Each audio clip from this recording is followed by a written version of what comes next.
bienvenue dans l'interview. Aujourd'hui, je reçois Gauthier Calonne. Bonjour. Bonjour. Alors, député fédéral et maire et conseiller communal à Ixelles. On parlera d'Ixelles en fin d'interview. D'abord, quelques sujets fédéraux, parce qu'il y a eu beaucoup d'actualités cette semaine à la Chambre où vous étiez.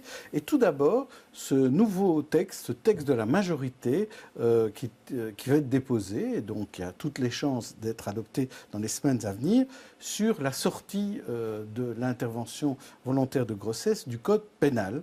Il y a beaucoup de critiques sur ce texte-là, mais malgré tout, pour vous, c'est un texte historique. En quoi est-il historique ?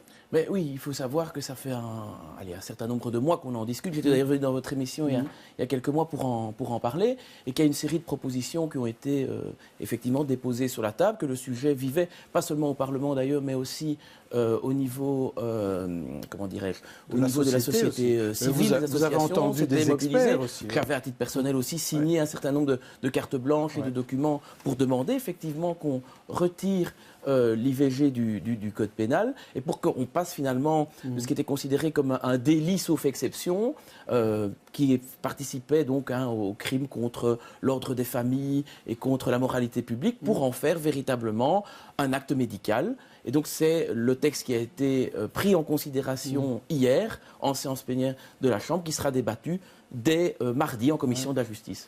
Mais donc, ce texte est important. Ça fait plusieurs années que des mouvements, notamment féministes, le demandaient. Et on voit que le Conseil des femmes dit que les conditions pour avorter ne soient plus inscrites dans le Code pénal. C'est une bonne chose. Donc, vous adresse un satisfecit. Mais elle ajoute « l'avancée reste maigre ». Et là, c'est vrai, vous êtes critiqué notamment par les partis d'opposition, parce que finalement, on ne bouge pas grand-chose par rapport à la loi existante.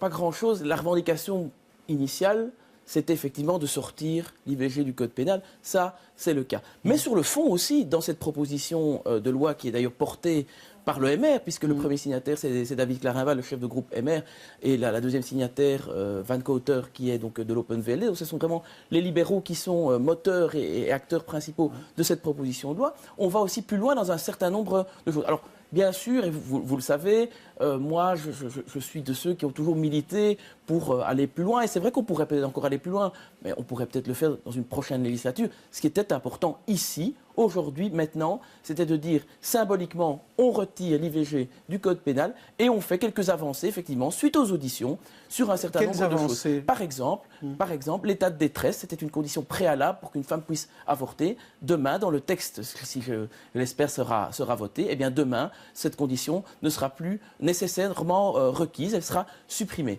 Sur le délai, on est à 12 semaines actuellement. On a prévu ici de pouvoir ajouter 6 jours, qui est en réalité le délai de réflexion, ce qui nous amène à 12 semaines plus 6 jours, à peu près 13 semaines. C'est vrai que c'est une petite avancée, mais enfin, c'est quand même important à mon sens.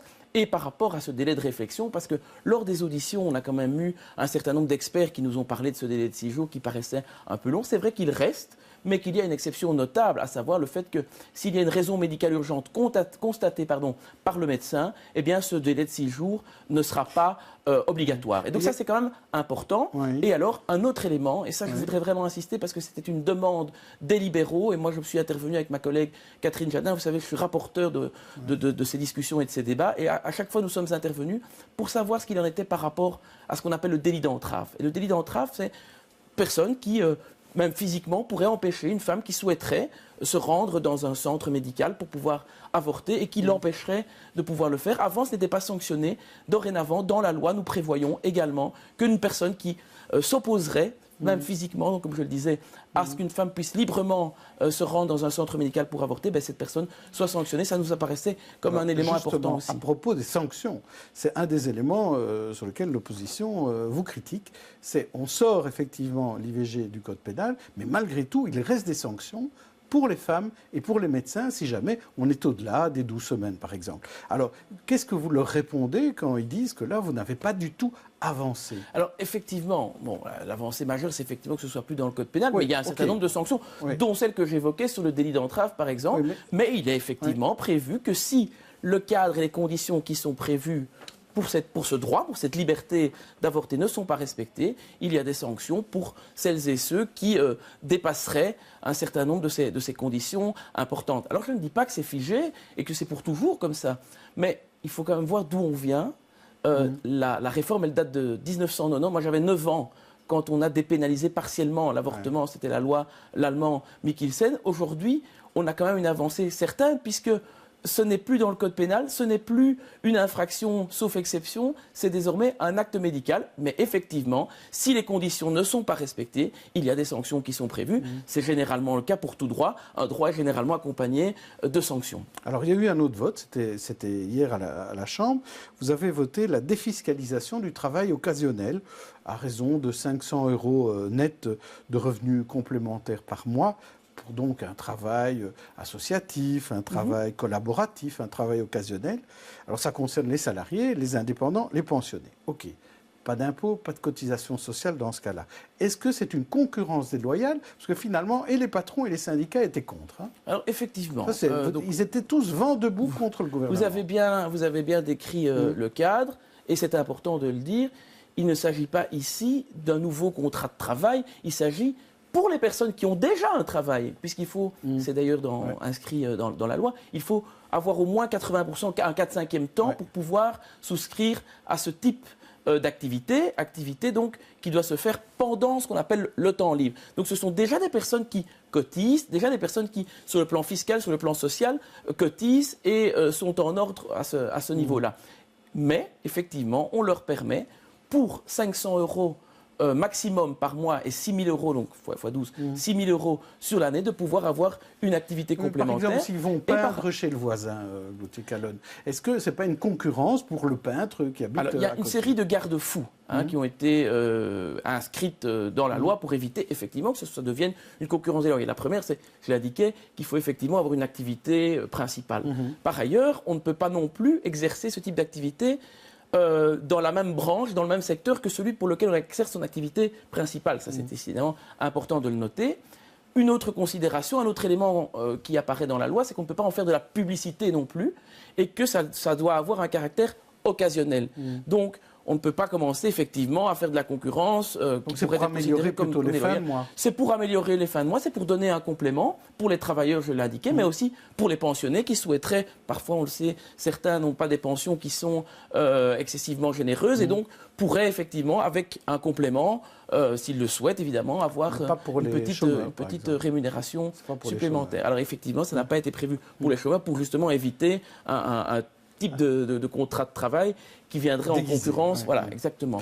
Alors, le service communautaire des CPS, qui avait été mis en place par le gouvernement en 2016, a été recalé par la Cour constitutionnelle. Ce sont donc les régions qui sont compétentes, pas le fédéral. Je ne vous demande pas de rentrer dans le détail là-dessus, mais ça a permis au PS, à Ido Di Rupo, de faire un communiqué aujourd'hui où le PS demandait à la majorité un peu de respect pour notre état de droit. Vous êtes souvent crossé par la Cour constitutionnelle ou par le Conseil d'État, et donc le PS demande que vous respectiez cet état de droit. Je vous demande votre réaction, je vous en propose 3. La première, c'est nous respectons les institutions. La deuxième, c'est le PS préfère l'immobilisme. Et la troisième, c'est on jugera aux élections. Alors, je pourrais vous répondre les trois à la fois, mais je vais peut-être vous dire que nous respectons effectivement les institutions. Et il est normal dans une démocratie que le Parlement vote des lois, mais qu'il y ait un contrôle par la Cour constitutionnelle, un contrôle par le Conseil d'État. Et souvent, enfin moi je le vois en tant que parlementaire, souvent nos textes sont soumis pour avis au Conseil d'État. Ensuite, peuvent effectivement, il peut y avoir des recours dans un état de droit. C'est important que les citoyens puissent, le cas échéant, ou des associations comme c'était le cas ici, puissent porter à un moment donné une contestation, une contradiction par rapport à un texte qu'ils jugeraient non fondé sur le plan Pour vous, ce n'est pas un indice que vous essayez de court-circuiter l'état de droit? Ben, pas du tout. Au contraire, je pense justement que les institutions fonctionnent bien, qu'il y a des pouvoirs et des contre-pouvoirs. Il y a une séparation des pouvoirs aussi. Et justement, on est dans une démocratie où le travail fonctionne bien. Et je trouve que là, c'est parfois un peu caricatural de l'opposition d'essayer de dire que finalement, on ne respecte pas l'état de droit. Alors que justement, si précisément des institutions démocratiques se voient contrôlées par un certain nombre de juridictions, c'est que justement les choses fonctionnent plutôt bien et chacune a sa place. C'est le jeu. Ça fait partie effectivement de une démocratie du jeu. Oui. Alors, parlons d'IXEL. Tout d'abord, une question par rapport aux élections, puisque vous êtes le chef de file de la section MR, même si là, il y a une bourgmestre qui sera tête de liste, Dominique Dufourny. Alors, la majorité de demain, ce sera la majorité d'aujourd'hui, toujours avec le PS ? Alors, la majorité de demain, ce sera celle que les électeurs voudront, puisqu'il y a quand même encore des élections. Alors, effectivement, nous espérons d'abord, ça je veux l'indiquer, que le MR fasse le plus gros score possible et que nous conservions à la tête de la commune le majorat avec Dominique Dufourny, qui est là maintenant depuis 2 ans et demi et qui a repris la fonction au terme à mi-mandat, donc au terme de Willy de Courty. Et donc, nous espérons pouvoir rempiler, reprendre, conserver ce majorat et garder ce leadership que nous avons. Mais effectivement, il n'est pas dit que nous aurons une majorité absolue et le cas échéant, il faudra ouvrir à d'autres partenaires et ceux avec lesquels nous fonctionnons aujourd'hui depuis plus de 6 ans maintenant, à savoir DEFI et le Parti socialiste, ça fonctionne relativement bien. Moi, je suis donc chef de groupe et donc j'assiste à tous les conseils communaux aux différentes propositions donc, de cette majorité et je trouve qu'elle a bien travaillé et si on peut poursuivre ensemble, bien, pourquoi pas. Moi, en tout cas, je pense que ce serait une bonne chose, mais comme je le dis, il faut voir si le résultat des urnes nous permet effectivement d'aller dans cette voie. Mais a priori, la majorité sortante à vos préférences. Où peut-on faire la fête dans votre commune, en espérant que les Belges gagnent, par exemple, ce soir? Au moment où vous voyez peut-être l'émission, on saura déjà s'ils ont gagné. On a l'impression qu'avec les élections qui approchent, on peut faire du bruit nulle part à IXEL. Est-ce que vous ne laissez pas un peu trop la décision aux riverains plutôt qu'à ceux qui viennent faire la fête à IXEL? Évidemment, c'est un petit peu le revers de la médaille quand on est une commune comme la nôtre, IXEL comme une première couronne centrale où on vit effectivement le jour et la nuit. On a 2 universités sur notre territoire, des pôles Horeca, quartier d'université, quartier Flaget, quartier Châtelain, Saint-Boniface et j'en passe. Et donc effectivement, ce sont des quartiers festifs. Et nous sommes évidemment, en tant que libéraux, favorables au développement économique, au fait que l'Horeca puisse vivre, parce que ça donne de la vie à la commune. C'est important. Mais il y a aussi des personnes qui habitent. On a 86 000 habitants à IXEL. Et on a effectivement des gens qui habitent. Moi, j'habite à Flaget, donc je suis un témoin privilégié de ce qui se passe. Et effectivement, il y a aussi la qualité de vie des riverains. Alors, c'est vrai, quand on habite en ville, on peut accepter un certain nombre de contraintes et on le fait avec plaisir. Mais il y a des limites non plus à ne pas dépasser. On doit pouvoir effectivement, même si on habite en ville, même dans une commune animée, dormir la nuit et je dirais toujours qu'il faut respecter les uns et les autres et la liberté des uns s'arrête là où commence celle des autres et donc il est important d'avoir un équilibre entre d'une part le développement économique, le sens de la fête, l'animation, mais d'autre part aussi le respect de ceux qui y vivent et qui doivent pouvoir se reposer, dormir, travailler dans les meilleures conditions possible. Donc voilà, c'est un équilibre qu'il faut arriver à atteindre et c'est ce que nous essayons de faire à travers les différentes dispositions que nous avons mis en œuvre ces dernières semaines, ces derniers mois. Vont marquer un maximum de buts. Je l'espère aussi. Et que les gens ne feront pas trop de bruit place Flaget pour vous laisser dormir. Voilà, on se retrouve lundi avec notre invité. D'ici là, bonne soirée et bon week-end. Au revoir.